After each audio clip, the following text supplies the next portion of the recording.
Hi, everyone, and welcome back to Grace of a Military Child in Life podcast. Military families are not like your traditional family. They are strong, brave, resilient, and some of the most incredible people I know. My name is Gracie, a U.S. Army brat, and I am your host. I am honored to be able to give military family members like myself a place for them to share their stories and experiences in the military life. Stay tuned for this week's guest. Hi, everyone. Welcome back to a new episode of Grace of a Military Child in Life. Today, I am super excited. I have a Air Force spouse with me. Her name is Carol. So, Carol, welcome to the podcast. How are you? Thank you. Thank you very much. I'm so happy to be here. Absolutely. So kind of tell me a little bit of your backstory. You've been separated from the life of a military spouse for quite some time now. So what has that been like for you? Well, it was very difficult in the beginning because we were so used to being in the military. We were in the military for 28 years, United States Air Force, and we really loved it. And so it was quite a adjustment for both my husband and I. Mainly, I think you always get ready to move on. Yeah, you have to be prepared to kind of just start over every time you move. And so when you separate yourself from the military life at that point, it's difficult to figure that life out. Yes, yeah. And so I retired as a school teacher, and my husband retired as a manager for a company. So we did okay. We did just fine. Yeah. What was it like being an Air Force spouse, back in the day? Okay, well, my husband and I got married in 1955. I was 16 and my husband was 19. He was already in the Air Force, but we had gone to high school together, so we knew each other pretty well. And it wasn't long after we were married that he had a duty, non-accompanied tour to France. So he didn't have enough rank that I could go with him. So he was gone actually 18 months. Telephone calls were very, very expensive. So we did not talk to each other, but once, I believe it was, in the whole 18 months. Wow. So that was the most difficult thing because we were newlyweds. We really hadn't got to know each other. And then when he came back, I really didn't know him. So he came back and, I really didn't understand anything about the military. I didn't understand that you would be transferred, and I didn't understand the financial situations or anything like that. And here I was, just a young girl, and we got transferred to Texas, away from my family. I'd never been away from my family before. Yeah. And we were stationed in Fort Worth, Texas, Carswell. And we were stationed there for the longest time. We were there 7 years, so we made a lot of friends. In fact, one of my friends that we had in Fort Worth, Texas, is still my friend. So we've been friends for 67 years. Wow. And those are the type of friendships you make within the military community that, you're all going through so many of the same struggles that you all just bond and connect over that. Yes. And, he was just an airman. And then we had 2 children right away. So it was very difficult financially. Yeah. What I found in being a military wife was, every time you moved, you had to get a new job. You really didn't have a lot on your resume, and Right. A lot of places really didn't want to hire you. Right. Yeah. And, the sad part is, well, one, that you went through that so many years ago, but then the fact that there are still so many military spouses experiencing those same struggles today because you come to a new duty station in a new area, and they look at you and they say, you'll be moving in 2 to 4 years. We're not going to hire you. We're looking for more of a long-term position. And that's the sad part of military life, that so many spouses who are very qualified for these positions, and sometimes even more qualified than, the civilian, but they still get overlooked due to the fact that they're a military spouse. Exactly. And, you may have been starting some of your college degrees, and they're not transferable, and you have that difficulty of trying to get your degree. And then when you go overseas, you don't have that opportunity to continue your studies, because we didn't have internet or cell phones or anything like that. So the best job I got when we went to the Philippines was I was cashier in the NCO club. And believe it or not, I made $1.10 an hour. Oh, my goodness. Yeah. But you know what? There was 8 of us women there. We made such a long-lasting friendship, and we just got along so well. And we made it a fun thing instead of just hard work. The hardest was paydays, when we had to cash all the servicemen's checks. They would come to the NCO club, and we cashed their checks as fast as we could. Oh, my goodness. Yeah, payday is a huge thing within the military community. Oh, yeah. We loved payday. By then, too, I had 3 children. So that was one of our favorite bases when we were stationed at Clark Air Force Base in the Philippines. We made a lot of friends with the locals. Yeah, it's really fun, hearing the stories. I was not fortunate enough to have an overseas duty station with my dad, but it's fun listening to all the stories of these family members who got to experience another country, and the different ways of culture and the different living arrangements that they have overseas. Right. And it really makes you appreciate the United States. When you're over in a country where there's poverty, there's sickness, there's just, you see it every day, and it's really difficult to see how these people suffer.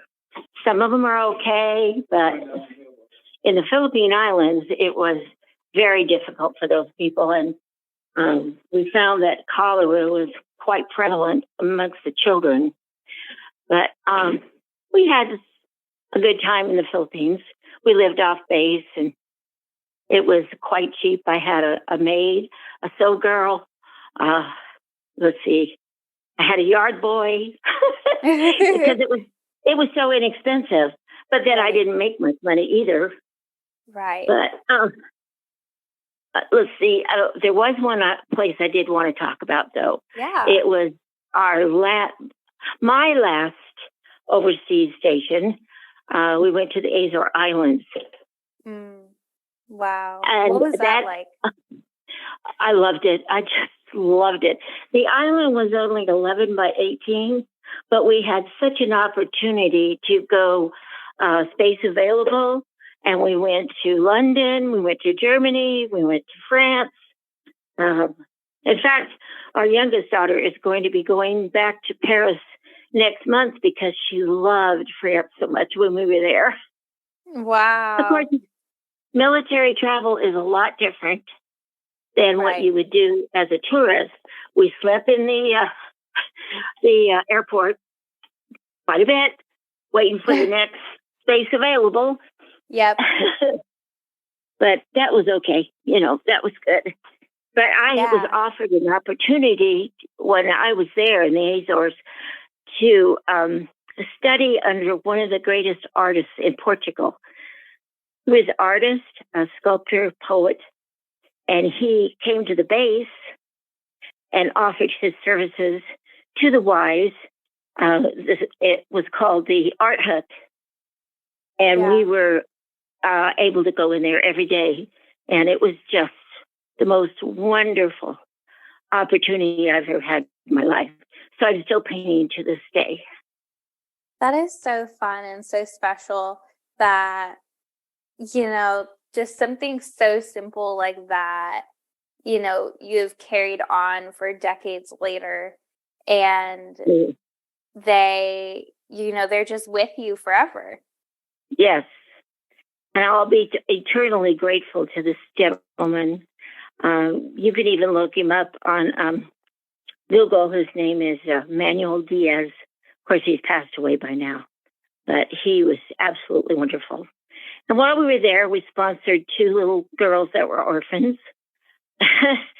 And it just seemed like every little girl's name was Maria. Aww. They were both Maria. So we were able to pick them up and take them to lunches. We could have them on weekends, holidays. And we took them to play bingo at one time. And the little girls won $100, which was a lot of money to those little girls. And so the sisters were going to put it up for them until they were grown. They were both 12 years old. So their family just couldn't afford to feed them. So that's why they were at the orphanage. And they had never had a hot shower. Never. They had only had cold showers. So when they came to our house, we had 2 bottles of shampoo and they were both gone, of course. The little girls just loved having the showers. And it was just wonderful to see that we could add something to their little lives, So. Yeah, and it's so special that, military life isn't, sunshine and rainbows, but you make the best of it, and then you're able to help out other people and, just pass it on. That's right. That's right. But, military families are very, very close. We just bonded. So the hardest thing is when you go to a base and you make these wonderful friendships, and then you get shipped out. And you do keep the friendship, but it's not always the same. And we have lost track of so many people. Yeah. So that's really hard. But, our children, we had 3 daughters, and they all adjusted so well. And if you talk to them about military life, each one of them loved it. Our oldest daughter even married Air Force doctor. So, it's in their blood. It's just in their blood. Yeah, you start this military family, and it starts, mine traces back decades and decades. My dad served in the Army. My grandpa on my mom's side was Army. My grandpa on my dad's side was Navy. And then it just keeps going back from there. But once you're in the military community, it's so hard to leave because, like you were saying, even though you move, sometimes like over a dozen times, and you meet all these amazing, incredible people, and then you lose contact with them. Yeah. But, it's this one big community where if you need something, you can pick up the phone and go, hey, even though we haven't seen each other in 6 years, like I'm going to be coming to, wherever you're living now, and I need a place to stay. Like, can I stay with you? And it's going to be absolutely. And you see them again, and it's like no time has passed. Nothing's changed. It's still literally just how it was 20 years ago, Yep, you're so right, Grace. You're so right. Yeah, well, before we get going too long, Grace, I just appreciate what you are doing. I think, children of military dads and wives, they kind of get left behind because the military man is the breadwinner, and he is really the most important. So we get kind of left in the shadows. So I so appreciate what you're doing. Well, thank you. Yeah, and just encourage these young. That means a lot.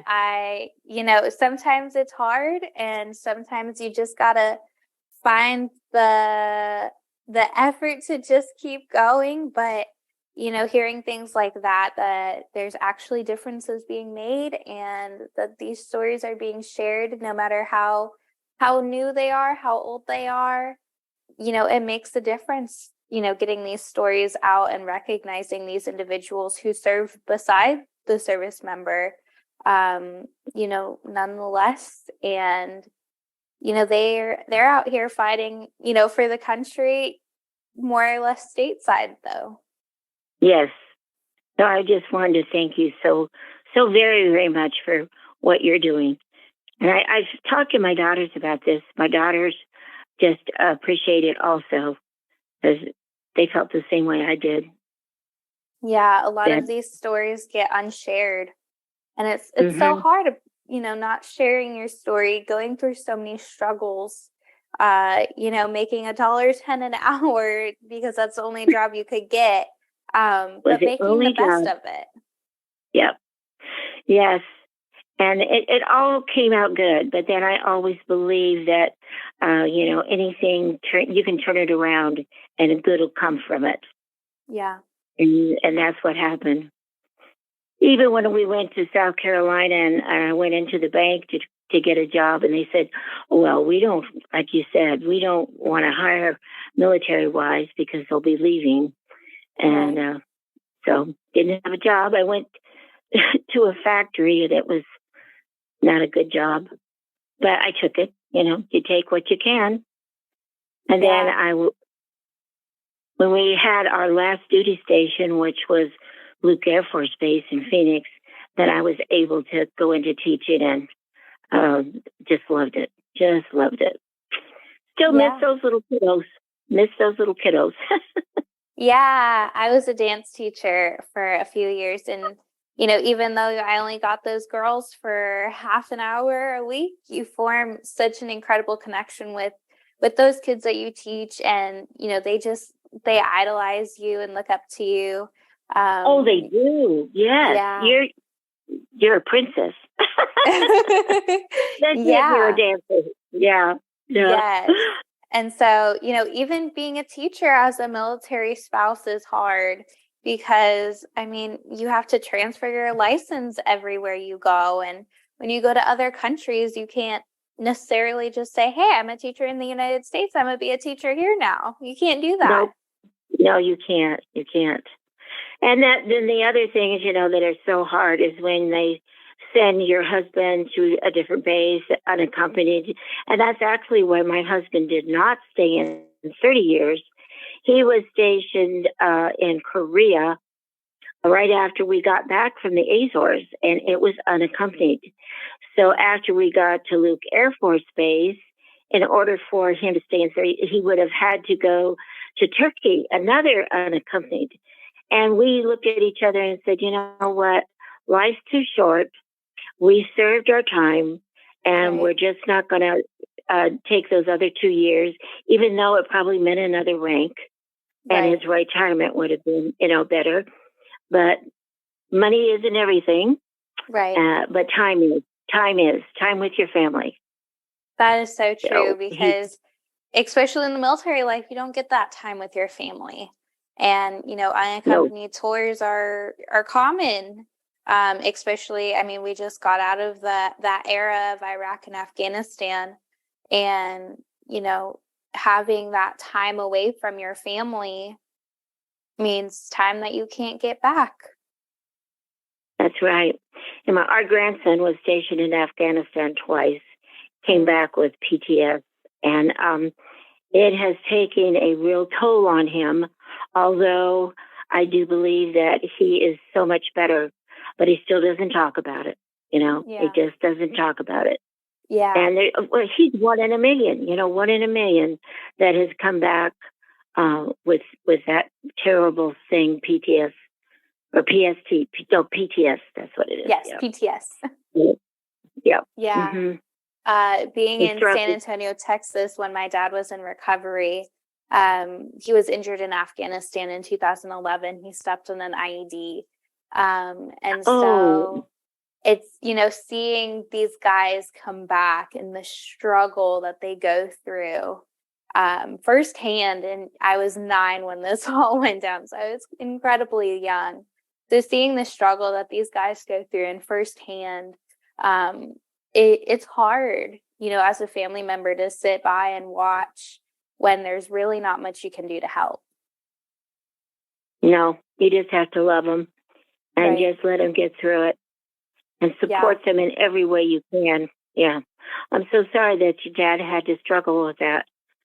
And I hope he's better now.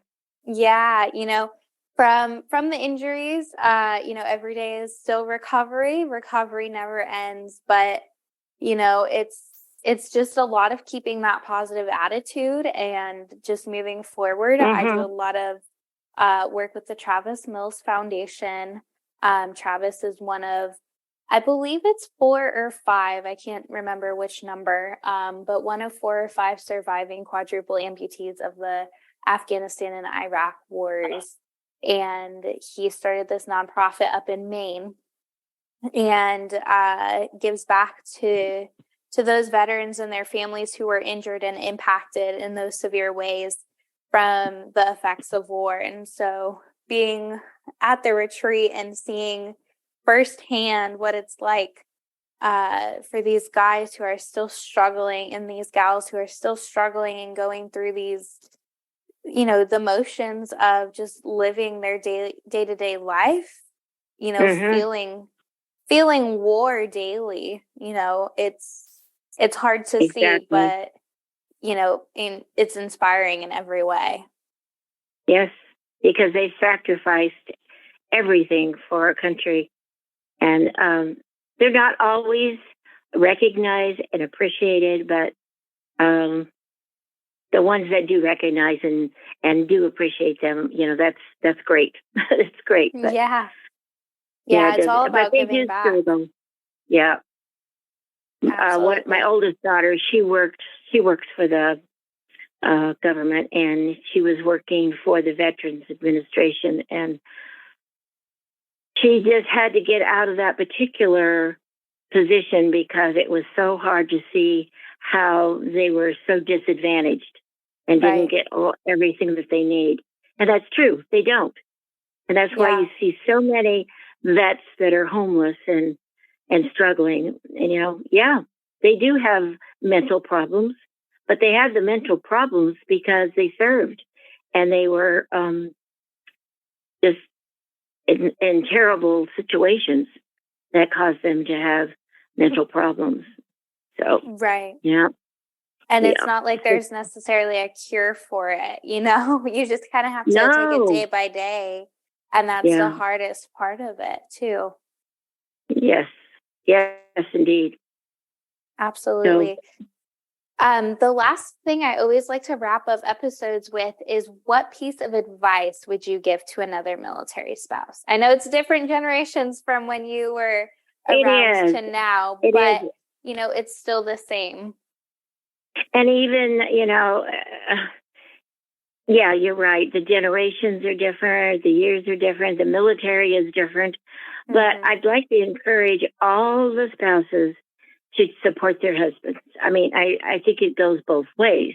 But, I had very difficult times when we were stationed in other places and I wasn't with my family. You have to, if your husband's going to be in the military, you have to accept that and support your husband and don't give him a bad time about it. Yeah, because, a lot of times more and more we see nowadays, especially a lot of service members are joining, later in their relationships when they're married.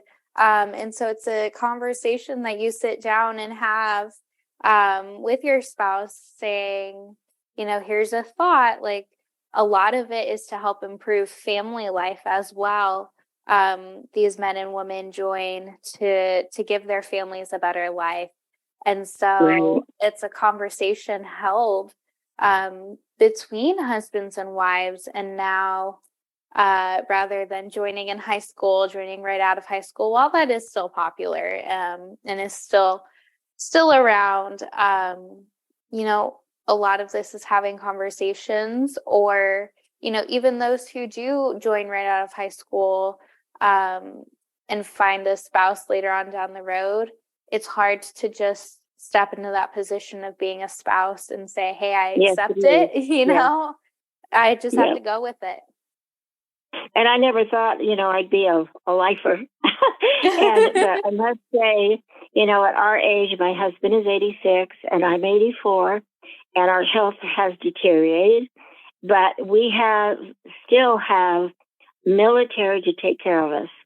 Our insurance is just nothing compared to people that are struggling today, civilians that are trying to pay for insurances and health. We have so many benefits, and I'm so thankful for the Air Force always being there for us. So. Yeah, absolutely. Then and now, they're never going to leave. They're still always there. And, sometimes while the lifestyle sucks, those unaccompanied tours suck, those moves suck. There's so many parts of it where it's just such a struggle and it's so hard to get through, but it's such a great lifestyle and it's so beneficial. And, that military community that you grow, those friendships, those bonds, those relationships are stronger than literally anything, because you're right. You've been through so many hardships together that it's just, you don't let it go. That's right. But it was a good life, and I will be eternally grateful for being a spouse of a military man. And I'm married to a very, very proud American that is happy that he served his country. So I'm right along with him. Yes. Well, thank you, Carol, so much for taking some time out of your day to chat with me and to be on the podcast. Thank you for inviting me. I so appreciate it. Absolutely. Thank you for listening to Grace of a Military Child and Life podcast. If you enjoyed this episode, be sure to give it a like, follow, and comment. Also, be sure to check out Instagram and Facebook at Grace of a Military Child and Life for more awesome content. For information on the podcast, Military Child Bigs and Littles, GoAMCL blog, or other resources, visit www.goamcl.org. You can also email me at Gracie, that's Gracie @goamcl.org,